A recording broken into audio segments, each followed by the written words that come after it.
Welcome back to another video here with your boy James from Sit and Politic, and make sure you subscribe for all this kind of content. We're covering all these shows that have been coming out. It's a good season for shows. We just finished The Penguin. Check out my videos for The Penguin. This is also HBO Dune. You've seen the title. You're here for it. We're going to talk about it.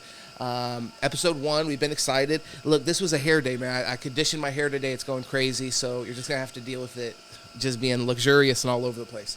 But so let's get into it. Subscribe, share this with any of your friends out there that like Dune, that are going to want to see some of the other videos get covered. Like I said, check out The Penguin. If you like this kind of content, you'd probably be into that.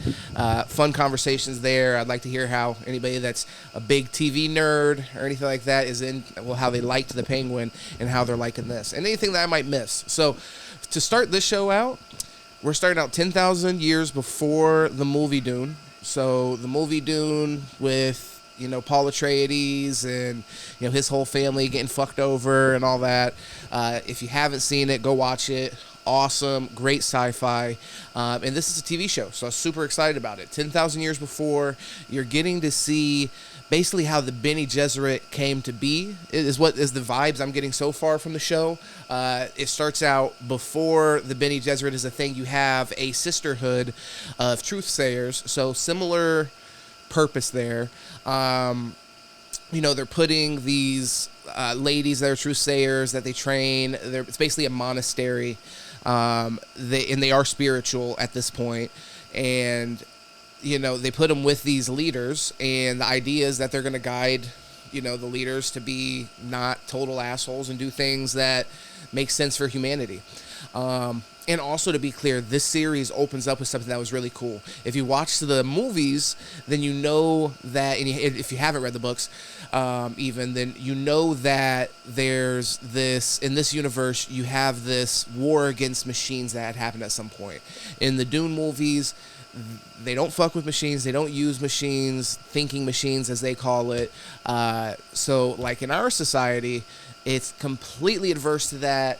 They had a huge war, which they touched on very slightly, but it's enough at the beginning of this series. And I'd even like to maybe see some more, a series that covers that or whatever. But really interesting. You get to see the robots and as they see it, and you just kind of get a little peek of that war. So we're building off of that. So we're already past that. This is a society that has no electronics, sees them as basically things that will bring the end to humanity. So not only do they not fuck with the electronics as in build them and use them, it's like they see them as something that will actively bring the end of their civilization and species, to be completely honest. So either way, we're having the leader of the sisterhood. She's passing. We get our main character, Valia, I think is how you say it, Valia. She is a Harkonnen. So again, if you've seen the movies, then you know that the Harkonnen at the point of the movies are slime balls. They're in charge of Arrakis and the spice and all this kind of stuff. So they're like a royal family at this point. That's not the point. That's not where they're at now. They're kind of like a fallen house, it seems like. People view them as cowards because they didn't jump in when when humanity was fighting the war against the machines. So they're kind of outcast. This Valia character, she is a Harkonnen. So she's in this monastery because what the fuck else are you going to do now that your royal family has been completely pushed out and exiled by everybody else as cowards? You might as well become a nun.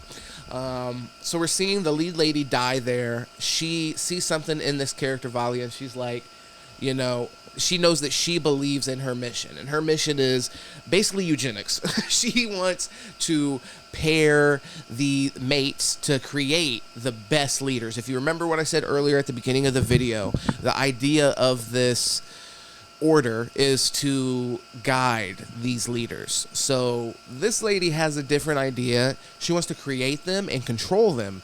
And I think that's a really interesting sort of, crux of the story there that we're getting into, in just a dilemma where, if you have a righteous reason as to the reason you're controlling, is it permissible? Who's right to control? Should we just allow free will to take place? A lot of stuff like that's going on in this at the very beginning of the show. So she passes away. She calls for Valia and she's like, hey, you're the one, you're going to see the vision, you're going to, carry us on. You need to protect the sisterhood. We have Dorita or Dorotea, whatever. This is the future. We're going to call her Dorito. We're going to keep it present day on her.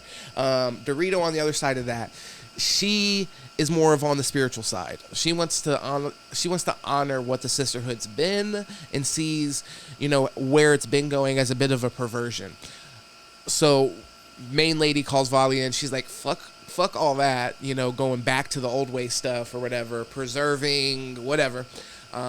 We're going to take control over this. If we don't, then we won't exist anymore. Probably because they're on shady shit even back then. I mean, hello. So she takes that very serious. She's like, okay, I will continue the mission, and so on and so forth. She confronts Dorito right after this. Spoilers, by the way. Oh shit. I mean, if it's not clear, because I'm talking about the whole fucking show, but spoilers. And she uses the voice. This is we're getting into it quick. From the movie, you've seen Paul's trained in the ability to use this voice. I gotta say, here it was really cringe. If you're gonna do a thing like, the voice where your voice is gonna change and you're gonna be able to control people, what that voice sounds like is really important. And I gotta say, this is my first criticism for the show. Whether it be you picked the wrong lady and just you weren't able to modulate her voice appropriately, she doesn't sound right. If HBO's letting me play video right now, then I'm probably playing video of her scene. Pause in case that happened. When Recoil died, Valia feels she has no choice but to stop Dorotea, and she has developed the voice. Me and Emily discussed it a lot, and I always...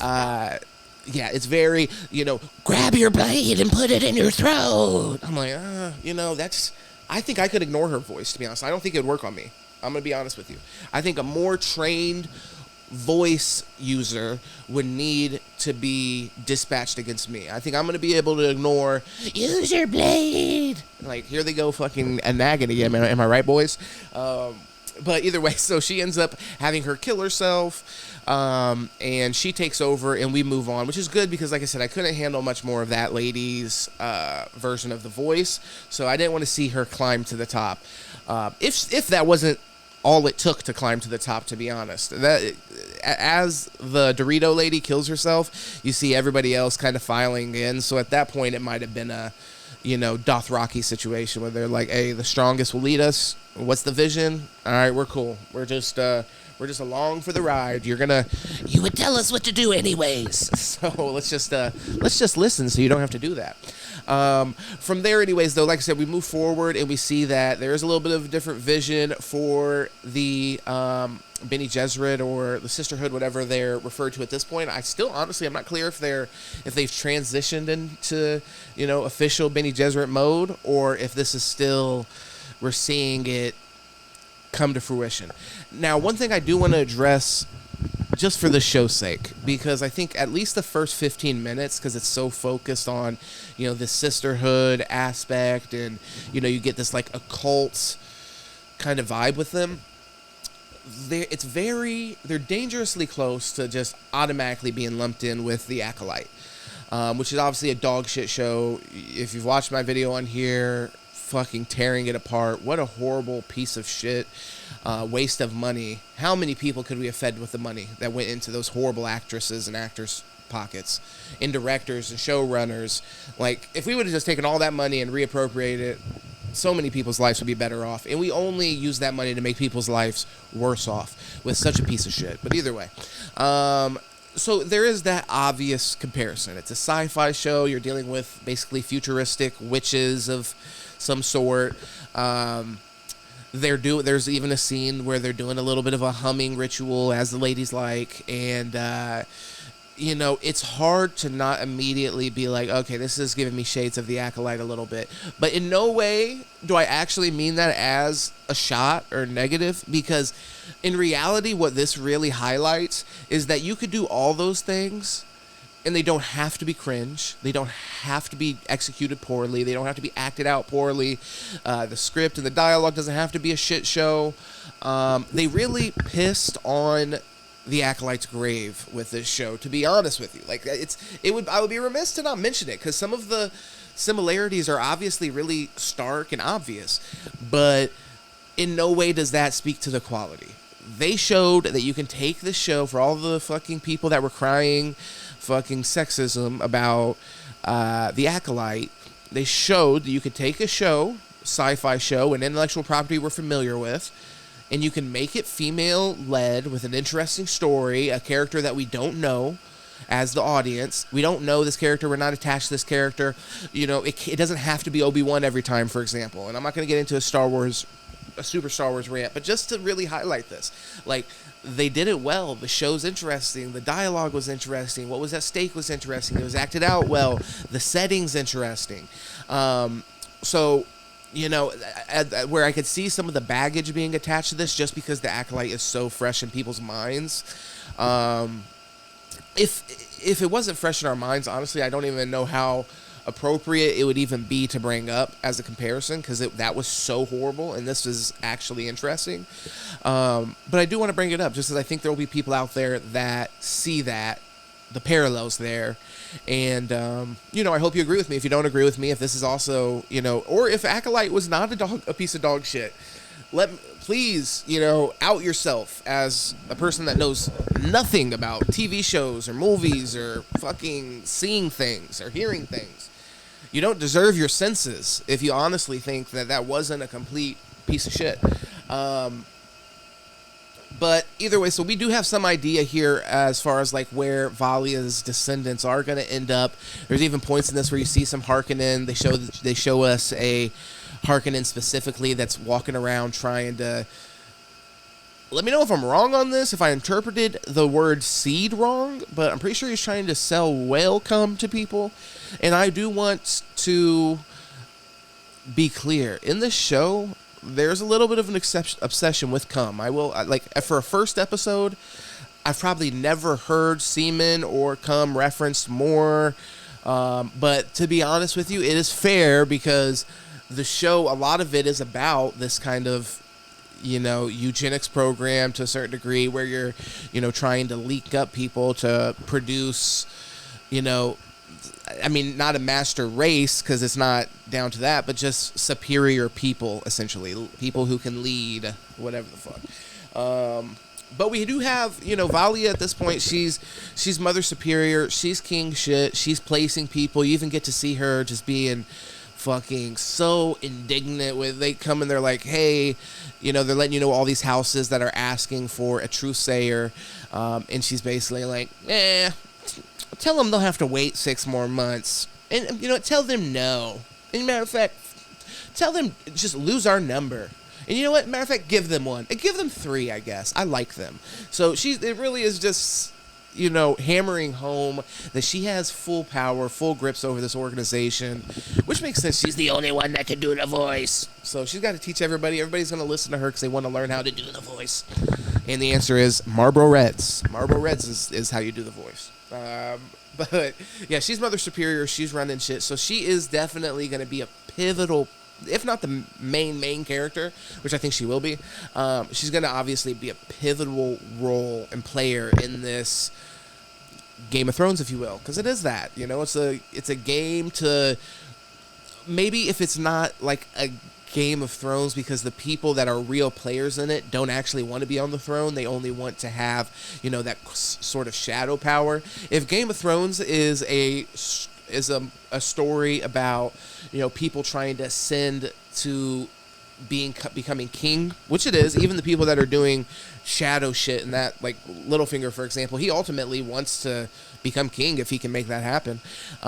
In this show, you know, the real power players aren't necessarily trying to do that. The kings and queens, and even though we're not really calling them that here, the oligarchs, the elites of their society, they're really useful puppets. And we even get to see this really shown when we see Mark Strong's character, and he's sort of having this conversation, negotiating with this other fucking oligarch, and they're talking about this wedding that they're going to set up. And this is a big part of this first episode. They're talking about setting up this wedding, and you have their two truthsayers there. They're both, rulers of some kind or whatever, run planets.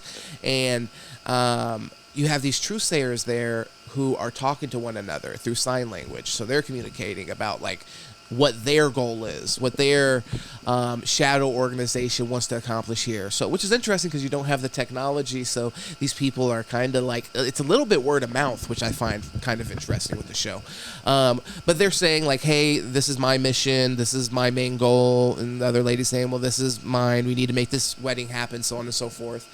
So Mark Strong, who is a little hesitant with the whole wedding thing. He doesn't like the idea, but really nailed his character here, because I think that his character, the whole point is going to be like, yes, he's very powerful, but I think he's going to be kind of weak and sort of easily manipulated and just a useful idiot. Very unsure of himself. And I like, just with his acting, I got to salute Mark Strong. He didn't have a ton to do in this episode. He was in it quite a bit, but he wasn't like the main character or anything like that. But he really conveyed in his scenes, from my perspective anyways, and we'll see if this is actually what we're supposed to be picking up as viewers, but there were just moments where you could see his character kind of like considering things and being, to a certain degree, kind of, paralysis by analysis, frozen by the prospect of having to make a decision. And I thought that was really well done. And this is the kind of people that you're going to have in these positions that are being manipulated by women. I'm just kidding, but by these truthsayers. He steps away while having this negotiation with this guy, by the way, and he consults with his truthsayer, and then he turns around. This is after they do the sign language thing. So this truthsayer now is on the same page with the other truthsayer. Very important part of that. And he ends up coming back to the negotiation table, and he agrees. And he's like, all right, which, indicates to us that he went and talked to the truthsayer, and she's like, yeah, go ahead and do it. Not because it's in his best interest. And he's even saying, like, this really might not be totally in my best interest. He is saying, I have to maintain control over the spice or else I'll be out of here, which is consistent with even the movies. That's kind of the point with the movies, with the Atreides and stuff, is like, if you don't keep that shit under wraps, then that's enough to, get you out of here. So it's just, it's of utmost importance. Everything in this society, like fucking space travel, for example. I don't know if I should say everything, but they like doing drugs too. They like fucking smoking it. They like doing drip drops in their mouth, all that kind of shit. So they love drugs, they love the spice, and they like to time travel. So, very important. Whoever has control over that basically, has the galaxy by their balls. And this guy right now is in charge of that. So that's part of where his, paranoia and fear is coming from. But Mark Strong, main point here, Mark Strong did his thing. If what he was trying to convey is what I picked up, I think he did that. And a lot of times he did it with, it didn't have to be told to you. Like, in shows, movies, and all this, a rule of directing is, show the audience, don't tell them. If that's the kind of principle that we're working off of here with Mark Strong's performance, I think he did fucking phenomenal. But either way, so at some point we do end up getting Mark Strong later on in his throne room or whatever. You have Ragnar Lothbrok. I was waiting on this. One of the main reasons I was excited about the series, aside from the intellectual property, but what really gave it being Dune, what really gave me a lot of confidence here was I loved Vikings back in the day. I loved the Ragnar Lothbrok portrayal. Travis Fimmel is the fucking man. So he is in this, and he's playing a character, Desmond, and he's a soldier who is on Arrakis. He's very mysterious for the most part. His backstory is kind of, left open there. You just know he's a soldier from Arrakis, and we slowly are going to figure out, you find out that all of the people that he was on Arrakis with died. He survived somehow, and we're going to get more about him. But he's standing in front of Mark Strong in his throne room. You have Mark Strong's truthsayer with him, and he's telling Mark Strong all this, and she's observing him because, Mark Strong's going to turn around because he doesn't know anything for himself. He's going to turn around and be like, hey, did he just tell me the truth? Fucking cringe. But hey, either way. She's like, yeah, he's being truthful. But when she looks at him, it's crazy. Like, the camera's going crazy. It's very frantic. So she's not able to read him for some reason. So this is our first sign that he's going to be special in the story, and there's going to be something deeper going on with his character. And, you know, is he exactly who he says he is? Is he a bullshitter, like a little bit like the Truthsayers? That's what I think. I think he's personally going to represent, the other group in the movie. You didn't get too much about them, but you do have some indication that there's sort of like a male group that is opposite of the female Bene Gesserit. So I don't know if that's going to be it, but he is definitely going to be our antagonist in a way. It's kind of interesting because for the most part, all these people that we're seeing, they're pretty much pieces of shit. So it's hard to really think of them as a protagonist or antagonist in the traditional sense, because our protagonist is probably Valia, but she's fucking horrible, and but not like, the actress is great, the character's cool, I like the character, but you're getting the vibe that she's not going to be a good person. She's not going to really have good intentions, or she's a fucking killer. Like, she's a killer, and she's down to grab as much power for herself as possible. So where she is our main character, therefore the protagonist, it seems, on the other end, we're going to get the antagonist out of Ragnar Travis Fimmel. And he definitely has some kind of abilities. You get the vibe that he's somebody that's seen crazy shit and is out of his fucking mind. And this is Ragnar after he hooked up with the Asian lady who was giving him the good opioids, basically. So very on edge, kind of unpredictable, when he's in. But this is great from a storytelling standpoint. Like, even when his character's just around, you're a little kind of uneasy. If not uncomfortable, you're just a little uneasy as far as, like, the predictable nature, and you just know that he's fucking scheming. Like, there's no doubt that he's scheming it up. Before we get into the sort of pre-wedding, the rehearsal wedding or rehearsal dinner part of the video here, I do want to touch on the princess's sort of role here and what we've seen from her so far. So the wedding that we're getting negotiated is with this oligarch that I'm talking about, and that Mark Strong is negotiating with, and it's for this princess, right? So the princess is already, you can kind of tell she's a wild one. She's very into the idea of lying, which good for her, because after the sisterhood decided they weren't going to be nuns anymore, they basically turned it into the university of lying. A lot of this show is like, hey, ladies are super fucking good at lying, guys. And I'm not saying that's the case. I'm just saying it made me look to my significant other, and I was like, what's going on here? Because I was like, is this how ladies talk when they're by themselves? Keep it real. Because you'd have moments where they're sitting at the lunch table at their what used to be a monastery, but now is just a university for lying whores. And they're just like, oh yeah, I can't wait to get in there, manipulate, and fucking lie. I'm going to fucking lie so hard when I get married. And they're having this whole conversation. And it's just interesting to see this society, which, like, that's overtly supported and encouraged. I mean, I guess, if you're thinking about it in terms of this, like, basically compare it in reality to, like, fucking CIA spy school, Quantico shit. The Quantico, they're going to tell you, like, go ahead and lie. Yeah, lying's the shit, and we need to lie. Sometimes it's a part of our job. So from that aspect, you don't want to be too hard on them. But when you consider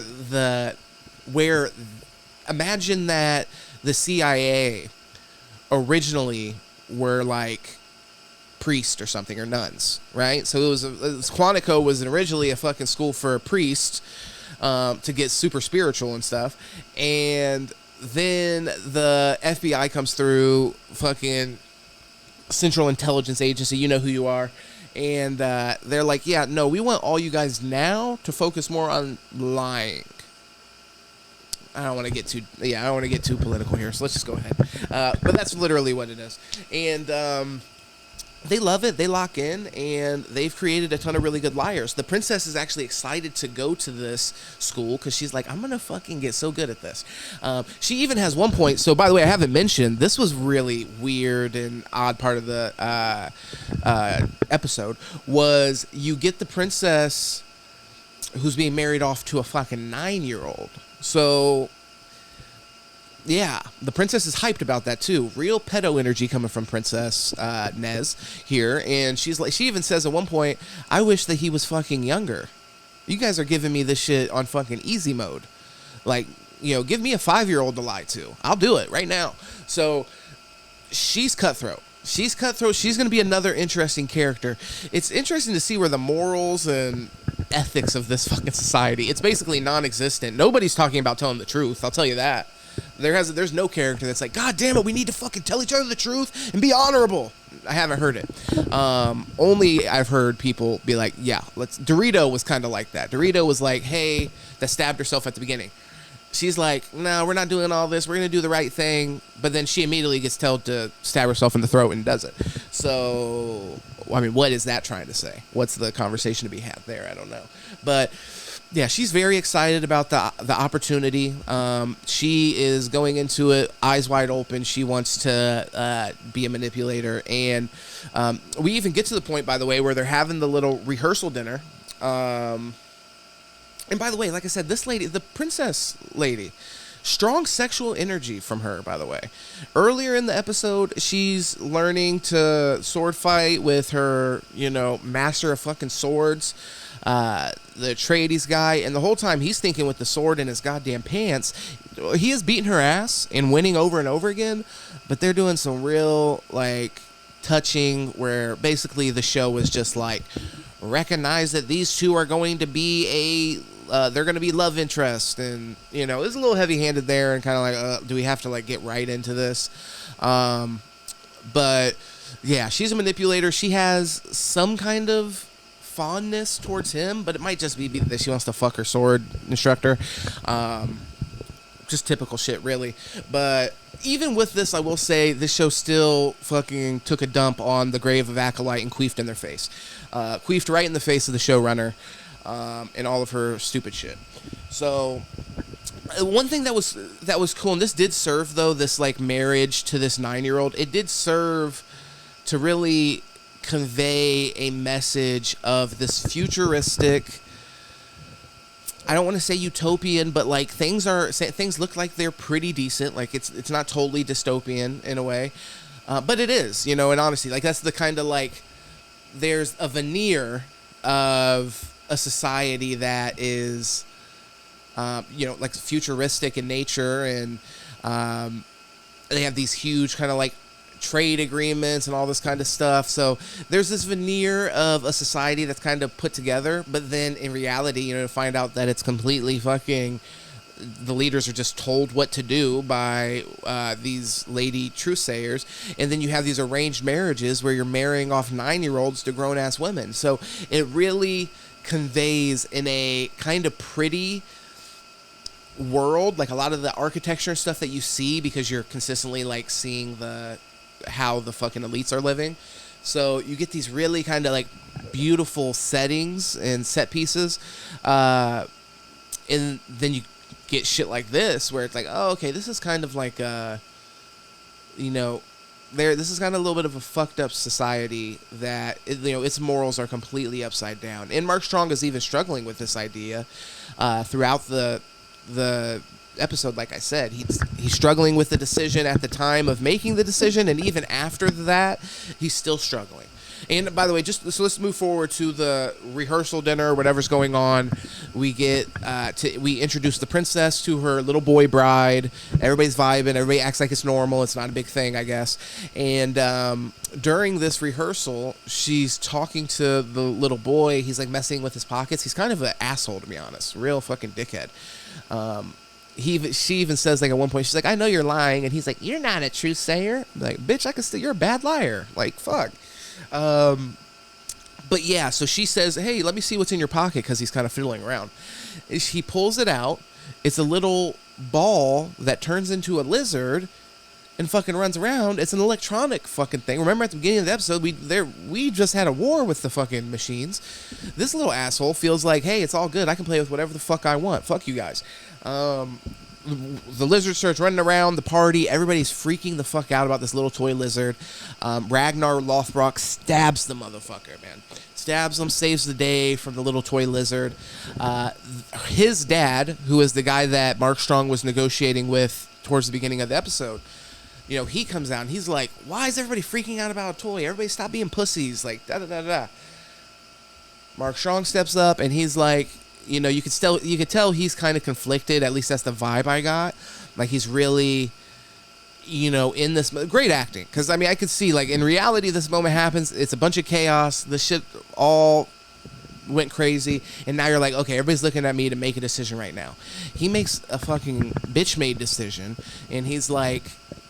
They give the toy back to the kid, and they're just like, "Hey, dude, let's not do that, bro. If some of us, whatever the fuck, can't use electronics, then none of us can. Why is this fucking guy running around? If he has a lizard ball toy, who the fuck is to say that they don't have whatever else possibly you could have? This is just what the kid's comfortable and able of carrying around with them." I'd be much worried about what the dad is hiding and what kind of shit he's got. They got to handle that. But I do think it illustrated, once again, kind of the weakness of that character and his sort of unwillingness to just make a fucking decision on his own that needs to be made. And okay, now that the party sort of dies down, you get everybody kind of going their own ways. Mark Strong ends up on this, you know, sort of lookout area, and him and Travis Fimmel, Ragnar Lothbrok, end up having a little bit of a conversation about, you know, where he came from, the Desmond character, in that, you know, kind of what he's seen. He gives you a nice little creepy monologue to a certain degree, and it's not a monologue because he is, a lot of it he's actually listening to the Mark Strong character, and you really see that he's taking on that manipulator role from the other side. You know, it's going to be the counter force against the Bene Gesserit. You can see he's really doing the exact same thing. And he's sitting there listening to him. They kind of have a conversation about, Desmond says, Ragnar Lothbrok here, he says that he's religious, and they kind of talk about that a little bit. Mark Strong's like, oh, that's my wife's retreat or whatever. I'm not really into religion, but he's like, I'm really struggling with this wedding that's going to take place, and if something happens there, you know, to prevent that wedding, then I will be a believer. This, I'm not sure if this was him just flat out saying like, hey dude, if you take care of this, I'll really appreciate it, or if he is just supposed to be speaking freely here and just, you know, it just seems so on the nose that it's kind of hard for me. I think it was intended to be him just speaking freely, and then Desmond, Ragnar Lothbrok, Travis Fimmel was supposed to take that upon himself and kind of pervert what he's saying, but I don't know. It's like at the same time I struggle with that, though. I'm not really confident in my interpretation here because it is so on the nose. So I wonder if the Mark Strong character is kind of like being like, hey, dude, please take care of this for me, please. But my interpretation is that's not the case, and he's just a dumbass who's easily manipulated, and he thinks he could just speak freely, and nobody's going to use that to manipulate him or whatever. And I think that's what what we got here, to be honest. So then you have him take, and by the way, this also leads me to believe like maybe whatever order or whatever comes up to fight against the influence of the Bene Gesserit, I wonder if it's going to be kind of religious in nature. But Mark Strong, anyways, he ends up going to bed. This I didn't understand. He wakes up in the middle of the fucking night, goes downstairs. Like, he seems so... He literally wakes up with this on his mind or something, because he hops up out of bed and literally goes directly downstairs and plays this video. And I'm not really sure how they have video without electronics, but maybe you guys in the comments can let me know, you people who are super Dune heads. But he ends up playing this little video, kind of. It's like a hologram, and it's of Ragnar Lothbrok, Travis Fimmel, Desmond on Arrakis, and you can see him surviving. He ends up like getting out of the sand. He puts one of those thumpers in the ground from the Dune movies. So 10,000 years in the future, they're still using those thumpers, and that's the best way they have to control these worms. But I digress. And he ends up seeing him get on his hands and knees, and you have this giant sandworm coming at him. The sandworm doesn't eat him. And, I mean, this probably goes a really long way in convincing this Mark Strong guy either that, spirituality should be taken serious. This guy even may be, kind of like righteously chosen, and so on and so forth. I don't know. It's really kind of playing into that. I'm thinking that's not the case. I'm thinking this is a lot of like misdirection, to be honest. If not, because obviously we know that you don't need to be magic to control the sandworms. In the movie, a bunch of the Freemen can control the sandworms. So we know that that's not necessarily a magic thing, but from his perspective, he might not see it the same way, which is interesting.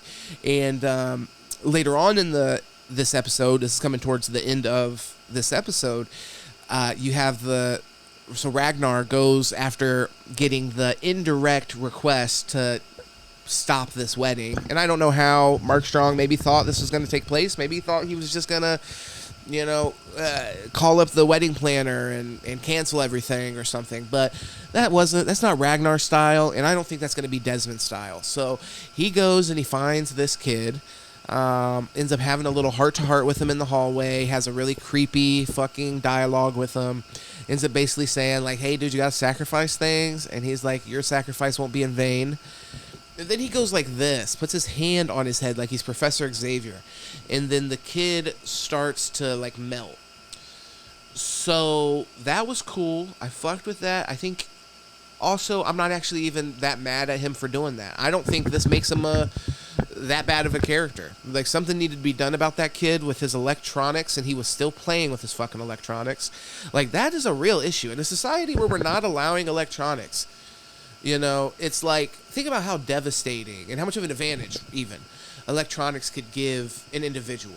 So in a society where we're all saying, like, hey, we're not going to mess with them anymore, for somebody to break that rule gives them such an advantage in the society, like, just straight up, even if you're not trying to, like, kill people with the electronics, it's like you're just fucking up the capitalism that we have going on. So it's like, or whatever system, you're just fucking it up and making it not fair. So I get it. This kid needed to go. Mark Strong needed to make a stronger choice in the moment. I don't know if this needed to be the way it needed to be done. Like, he probably should have put them in jail, but him and his fucking dad, anybody that knew about those electronics or bought them or whatever, they should have been thrown in jail, straight up. So I'm not even saying that this writes Ragnar off as like the bad guy or whatever, even though I know it's setting it up for that. But come on, he did the right thing. Excuse me, I got hiccups. We're gonna leave this in though, because I'm just so fucking real. But yeah, so we have Ragnar melts the motherfucker, and Mark Strong's Truesayer from earlier in the show, she also starts to, like, melt because I guess that because they're connected or whatever in some way. Now I'm skeptical of this. One of my theories that I have is I think it might have something to do with some kind of poison or something. Maybe he put something on the toy. And maybe there is still some kind of psychic connection between him and the boy and that other Truesayer that allowed her to burn, because it doesn't really explain that. But yeah, I do wonder with, like, what it is that caused that. I'm skeptical, though, of it being that he's like Professor Xavier and can melt people with his minds. And I even wonder if him doing this is intentional, because maybe he knows that Mark Strong or whoever may be able to see this in the future, may be able to see him doing that. So that would be my reasoning for him doing that, with nobody but the person that he's turning into a pile of ashes being able to see him. So I think he's just being, cognizant of and aware of the fact that, this is going to further his goals if, somebody is to see this video or however they see, however they capture things that happen when they're not there in holograms, if it's not electricity. I think maybe he's aware of that, and he knows, like, obviously the worm coming towards him and stopping is going to go a long way to convince Mark Strong that he has some connection to some spiritual power. And the same thing here. If you believe that he's able to melt people with his fucking mind, maybe you're a little bit more likely to be like, hey, dude, this guy has a fucking get out of jail card from God himself. Like, we got to listen to this guy. But yeah, I really dug that. Then we get a main character, Valia. She has a moment where she finds the Truthsayer burning alive, which, by the way, I don't think I mentioned it, but the Truthsayer earlier in this episode is like, she's actually pleading with Valia and the rest of the sisterhood or whatever to stop this wedding. She's like, maybe this isn't the right way. Maybe we don't need to control everything. Maybe we shouldn't do this. Maybe this is unethical, so on and so forth. She's having second thoughts about this, at least specifically, if not the whole sisterhood in general. And so Valia, she's like, suck it up, stop being a little bitch, and do your job, do your fucking job and manipulate. So that happened earlier in the episode. So now we're seeing her see this girl or woman, and she's burning, and she says something like, I see, mother, or something like that. Because remember, at the beginning of the episode, the Mother Superior who was dying was telling her, like, you're going to see the vision and you're going to understand it. You're going to be the person who takes over for me and all this. So I guess this is supposed to be her moment of like, oh, I see the danger, or I see the fire. I think she even says, you'll look into the fire and know the vision or whatever. So maybe this is supposed to be the fire, even though it was more of an internal fire burning. But so it'll be interesting to see. And I do believe that the Truthsayer earlier in the episode did let them know about Ragnar and like let him know like that she couldn't read him and that something was off about him. So he's on their radar, actually, I believe. And so it'll be interesting to see how that ends up coming to a head probably quickly. Just to give you a quick overview of the episode and how I felt about it, or to wrap it up rather, I really, really enjoyed it. For a first episode, I thought this kicked ass. It wasted no time getting into the story, making it exciting, giving us the world building, giving us a real lived-in world that feels like it could exist separate from ours, that this is a culture that could exist separate from ours. Really, really good. So I'm excited to see the rest of the season. I'm disappointed that it's only 6 episodes, if I'm right on that. I was looking this up because, anybody that knows me on this channel, you guys know that I rant about the length of fucking shows. I was born in the 90s. Shows used to be fucking 24 episodes long, okay? And I'm saying that's too long. I'm reasonable. I think things should change. 10 episodes, guys. 10 episodes is the sweet spot. It's reasonable. It's not too long where you're drawing out a story and you got too much filler in there. But you're also not having to condense too much of the story. For what we're seeing now in this, this formation of the Bene Gesserit, and just the world in general and how the world's moving, I think it's not doing it a true service, making it only 6 episodes. There's way more to get into here. 8 episodes, I think, is even really, that's usually when I'm complaining. Like with the Penguin, I was complaining that it was only 8 episodes. Game of Thrones, when they went from 10 to 8, I was bitching about that, and the show got worse when they made that decision specifically. And most of what people were complaining about was them just having to, really abridge a lot of the story, a lot of the things that are really interesting. Like some of the stuff about this episode that I found, I think it was almost from start to finish really interesting and very compelling. But some of the parts that I found really compelling were, just extra detail. Like from the very beginning. The very beginning, you see that shot with the machine and it's shooting this fucking laser out and shit. It's like, you don't need to have that. You could have just explained, and anybody that watched Dune before, they know about this machine war, and you could have just explained it. You could have explained it without the visuals. It could have been exposition. You could have had 2 people talk about it, whatever. But instead, you chose to show the actual warfare and like them fighting against the robots at the very beginning, like that was interesting. And it really wasn't much. He didn't even show like a full battle or anything. Just, but in reality, a lot of that stuff will end up on the cutting room floor just based off of whatever. It doesn't directly serve our narrative or whatever. Like, give me a break. That's called world building. That's called really making it feel like, something, these characters, making them feel like they live in a world that could exist. When you're educating us to the history of their world, and you're really giving us an idea of what has informed, the people of it. So that's important. And that's just one example of, maybe like a smaller scene that the ladies doing the sign language back and forth. I mean, that did serve the story directly. So, I mean, I wouldn't say that I definitely am not saying it should be taken out, but I'm just saying, like, if you're trying to trim the fat as much as possible for the show, maybe you don't include like something cool like that. But it really conveys not only like the fact that they're communicating back and forth, and it also communicates sort of, where their priorities are. Their priorities aren't to the leader that they serve.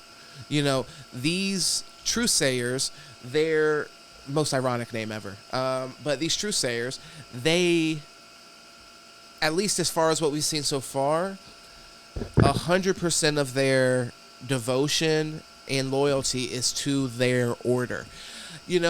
One thing I hope we see in this series, because I think it would be interesting, but 6 episodes I think kind of makes this a little difficult, at least to get in the first season.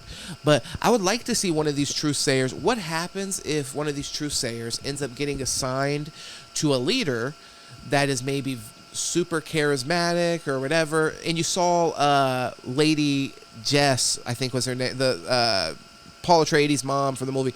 She kind of struggled with this a little bit, but ultimately fell on the side of like, I correct me if I'm wrong, but I mean, yeah, I think she mostly fell on the side of like, do what is best for the sisterhood and the order at the end of the day. That Bene Gesserit comes first, even before your husband, even if there's some actual legitimate, love between you or whatever. It's like at the end of the day, I think her loyalty lied there.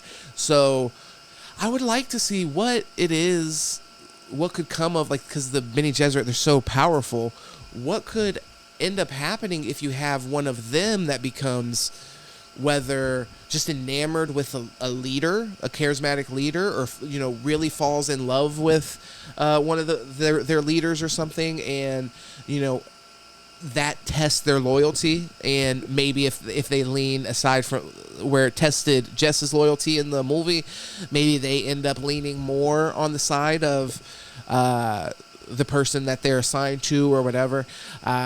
Or even one of these Bene Gesserit that end up getting in this position and see it as an opportunity to seize power for themselves, just like Valia did at the beginning of the episode, where she was given permission and basically asked to seize the power. But what would happen if one of these women were extremely ambitious in their own right and wanted to use their status and position to see some portion of power for themselves? Really interesting. And wouldn't be satisfied with the wielding the power in the shadows. That would be really cool, and I hope we see that. I hope we see more seasons of this. I actually want to look into that. I'm not sure if this is meant to be a one-off mini-series similar to The Penguin, or if it's supposed to be a ongoing TV show. I hope it's an ongoing TV show, man. I think that the world is really cool. I think they've decided to place this far enough back into the past where, obviously it has some implications with the modern or the present, whatever, the movies and what we've already seen and what we're familiar with, but it's not so connected to where there's not some artistic liberties and where we don't know exactly where we're headed with this story specifically. I'll give you an example at Star Wars again with like the Phantom Menace. So probably the greatest villain, one of, if not the greatest villain of all time, Darth Vader. I get why people wanted to see that story, why they wanted to see the origin story. But I take a little bit of an issue there, and I still continue to take issue with all their fucking little mini-series and shit about stuff that we already know about.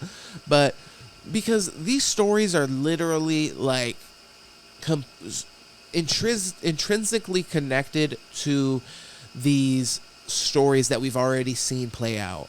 And so it takes away some of the suspense of going along on this ride, because like when I'm following Anakin, I know where Anakin is headed, and I can kind of guess, you know, where the story's going movie to movie.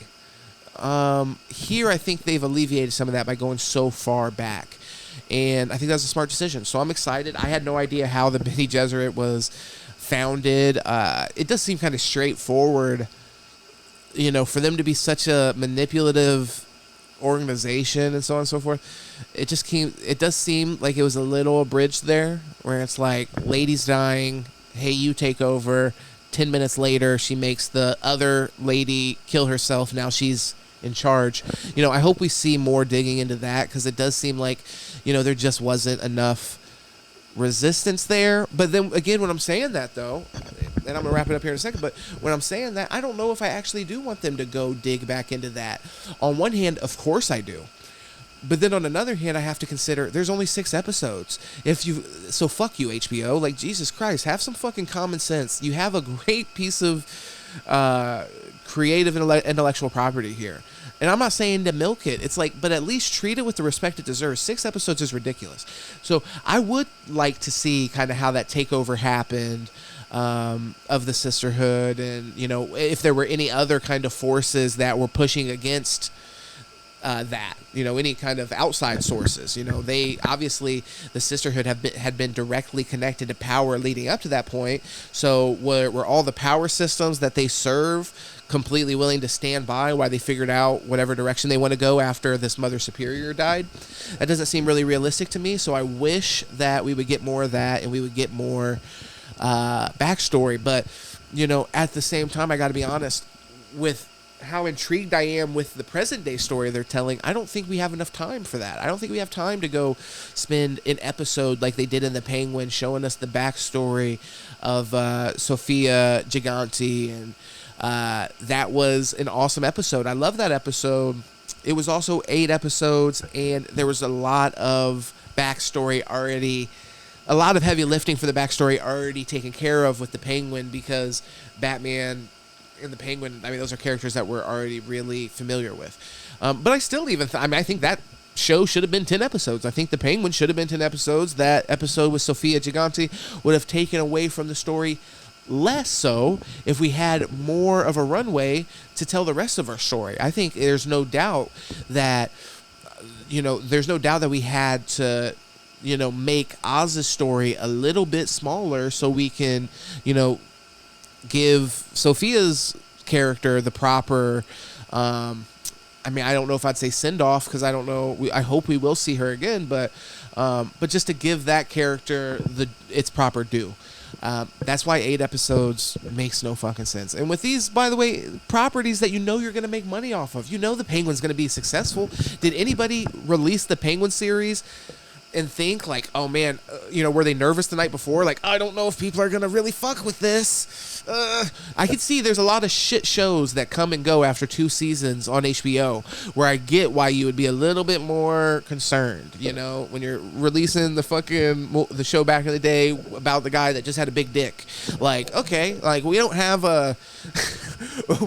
just a home run as far as story goes, you know, but when you're adapting Dune, you do. It's a proven fucking concept. The movies have been released and made hundreds of millions of dollars, like to huge appreciation and fanfare. It's like, just point blank period, have a little bit more fucking creative integrity, and, you know, really hammer out these shows and these stories that you're telling. Like, people care about Dune. People care about Star Wars, like the Acolyte, fist fuck Star Wars into oblivion. I don't even know if people know or are watching the Skeleton Crew show. Like, I just saw the trailer for that yesterday. I was genuinely surprised. I'm not checking for it because, more than likely when I do check for it and I sit down and I commit to watch a show, in those cases, the characters, if they're new characters, they're going to be characters I don't give a fuck about and are, half of the reason they're there is to serve some kind of like political and social conscious point. So it's not serving the story. It's serving some kind of like social point in our actual world. Like, I'm good on that. I'm good on that. You don't need to force feed me those kind of messages. Like, give me a story. And like, some of those messages are going to just break through when you're just creating really good stories that happen to deal with like, that happen to deal with human issues and things that humans struggle with. But you don't have to make a whole fucking TV show for the purposes of dealing with those issues. So either way, I really enjoyed it. Nervous about the 6-episode limit there. I'm worried about some of the things that they're gonna have to maybe compromise on in order to, tell the story from beginning to end. I think that definitely it matters a lot whether or not they're going to be looking to do a season 2 and on with the show. But even then, I think, 6 episodes is just too short. Especially when you're talking about these series where it might be 2 years. And I understand that, by the way, and I'm cool with that. I get if you're making a show this badass, it might take you 2 years to make it. And I can accept that. But when you're giving me less of it, that's where I kind of have an issue. I'm waiting 2 years for another 6 episodes. I don't know. So hopefully they reconsider that and they see the value in, really telling these stories in long form and not trying to trim them down to, the bare necessities. Shout out to Jungle Book. Make sure you like, share, subscribe, though. We're going to talk about this show a little bit more as the episodes drop, and we'll see where it goes. Make sure you subscribe for more content, too. We do talk about political shit here. We talk about sports. We talk about other shows. We just get into anything that really catches my eye and that I'm interested in or the viewers want us to talk about. I'll dig into it and I'll check it out. So make sure you subscribe, leave a comment because it helps with the algorithm, helps me get out to more people. And I am trying to build this channel so we can build more of a community and have more, substantive conversations about whether it be culture, whether it be politics, whether it be sports, whether it be whatever we're talking about. I'd love to politic with you guys some more going forward. Thank you for tuning in. I appreciate it. It means the world. And y'all have a great weekend.